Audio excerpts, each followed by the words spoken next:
Hi, friends. It has been a minute since I've done a live review, so I thought I would dive on today. I have gotten through a new series. I'm up to date on it at least. There's more coming, and this one is really interesting, so I'm just going to dive on into Kino's journey. Here is the cover of the first volume. So this was recommended to me by my comic book shop. And at the time, they thought it was a limited run series with just 3 volumes. So there were 2 volumes out when I got it, and they expected there to be only one. I'm not sure where they got that information. I haven't seen anything to that effect on the internet so far, but this is a continuing series. So volume 4 will be out November 12th. That's a big release date for me. There's a lot of really good stuff coming November 12th. But let's just talk about the story. So Kino's Journey is a very different type of manga than I have ever read before. It is based on a light novel, and it includes a lot of light novel elements, such as long pages of dialogue with artwork, some sections where, maybe in other volumes, there's sections like this, where it is story, and then throughout it is like a typical comic style manga as well.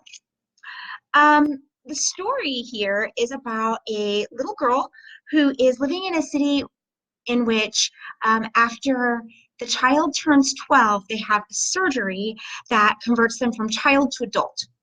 And in the week before that surgery, no adults are allowed to speak to them.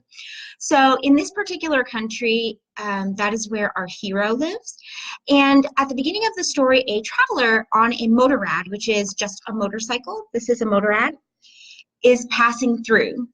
And the child sort of talks to that adult because nobody else is there to talk to them since she is about to undergo her surgery, and hears about his adventures and sort of the free lifestyle that he lives, and becomes interested in the way in which he is an adult compared to the way that the adults in her world are. I'll start off by saying that I should have started off by saying that the main character does not remember or will not reveal what her name was at the time that she met this traveler. She says that it was a name of a flower that, when changed a little bit in the Japanese kanji, also became a really horrific insult. But it is denoted with a series of X's. So this traveler, or this child, meets this traveler and becomes really intrigued with how this traveler is an adult compared to the adults in her community who have totally different traditions. After talking to them, she decides to go to her family and say that she does not want the surgery to become an adult. And this is completely unacceptable. It throws the entire town into a tumult. And ultimately, as the traveler is getting ready to leave, the traveler, whose name is Kino, they reveal to him that her parents are going to kill her because she won't live up to their traditions. They must have raised her wrong since she doesn't want to become an adult, and they're going to just get rid of her and try again. The traveler, Kino, steps in for her, and through a series of very unfortunate circumstances, the traveler is stabbed and dies. With that, the city sets after the little girl, and she makes a daring, bold move and takes up the traveler's motorrad and his name, cuts off all of her hair, and embarks on Kino's journey. So the Kino that we know is actually the young girl who took that motorrad and embarks on journeys and adventures of her own. I think that origin story alone drew me into this book more than any story that I really have been in a long time, or in a way that I haven't been in a long time.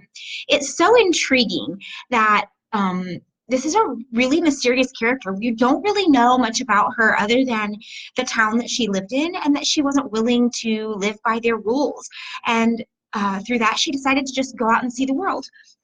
I think it's really interesting that Kino doesn't ever show a lot of remorse or sorrow for the loss of life that led to her taking on Kino's name and taking the motorrad, whose name is Hermes. We'll get to that in a second. She doesn't really show a lot of emotion for that. And throughout the book, she's a very stoic figure. She's very She accepts the world for what it is. And I think the reason that this series is called The Beautiful World is because despite the fact that there are a lot of barbaric characters and horrific scenes and really off the wall sort of events that Kino comes into contact with, her nature is very even. She sort of comes from the perspective of accepting the world the way that it is.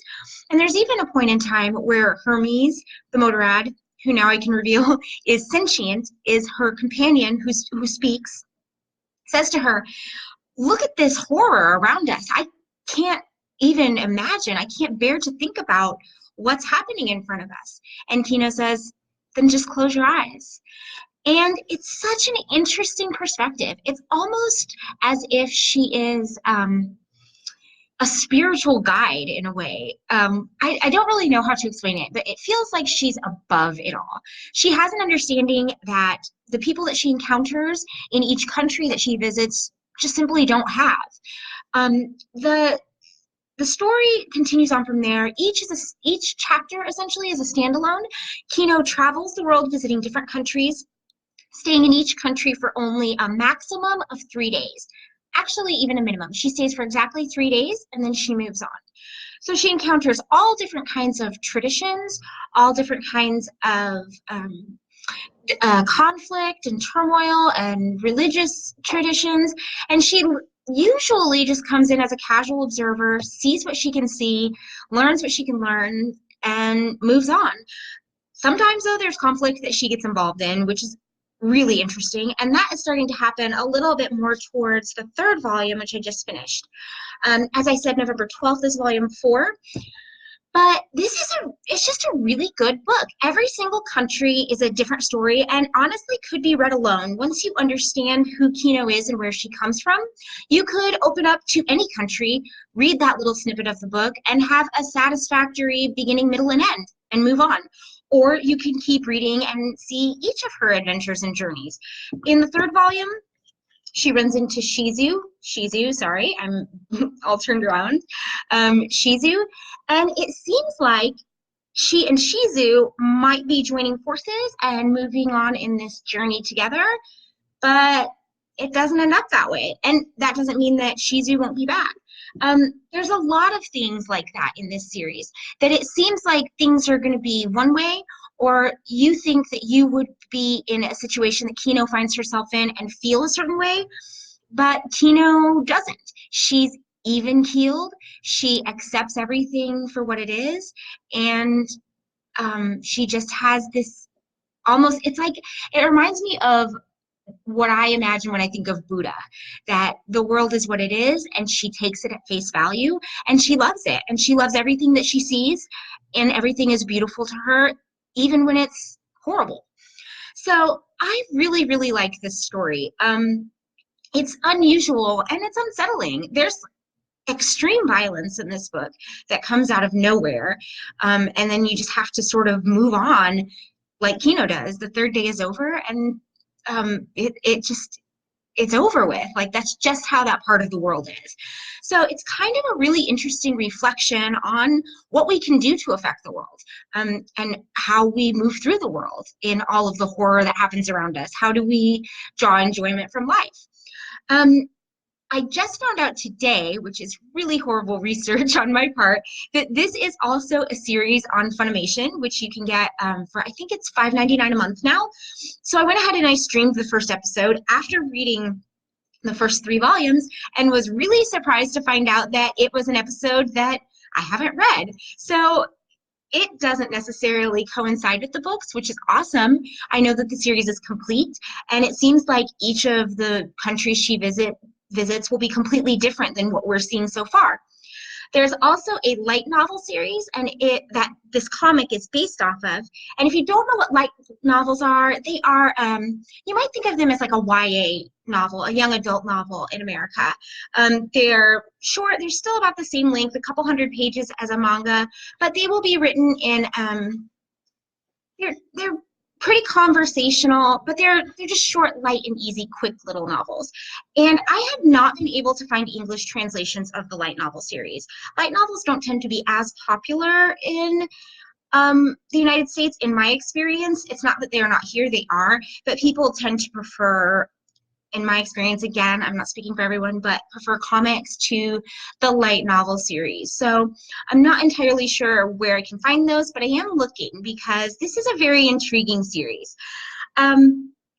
So, I mean, with that said, I feel like I've given away a little bit, but I think it's important to sort of know what you're getting into. This is really a thinker of a series, and I think the best way to go into it is just with an open mind. There is adventure, there's drama, there's violence, there's tons of comedy. The fact that Hermes, the Motorrad, is sentient and living and is a character in the story create some really funny, interesting moments. And particularly when Kino meets Shizu, and Shizu has Riku, his pet dog, and Riku and Hermes are sort of going at it as like who is the best companion. It's really funny.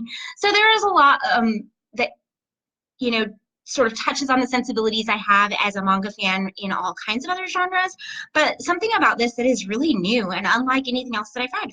So I highly recommend picking it up or at least checking out the stream on Funimation and see what you think. I will be revisiting this series, I think after I read volume 4, just to sort of see if I feel it coming together as more cohesive all-around story, or if it will continue in these episodic stages the way that it has so far, where it's one story ends and a new one begins. I think that either way, I will be continuing to get these because I really enjoyed it, and it's not often you find something totally different and new. So I hope you enjoyed this slightly longer than normal review of Kino's Journey. It's probably because I haven't done one and I super just missed it. But get your copy on Amazon right now. The author is Iruka Shiomaya. The original author is Keiichi Sigsawa, and that person interjects in the book a lot. So we get original author, the person who converted it into a manga, and just lots of awesome publisher notes in here. So it's a really concise story with a really complete volume that has lots of extras. So I hope you enjoyed this review. If you get a chance to check out Kino, tell me what you think. I'll be uploading this video to my YouTube channel, and I will be back really soon with another review.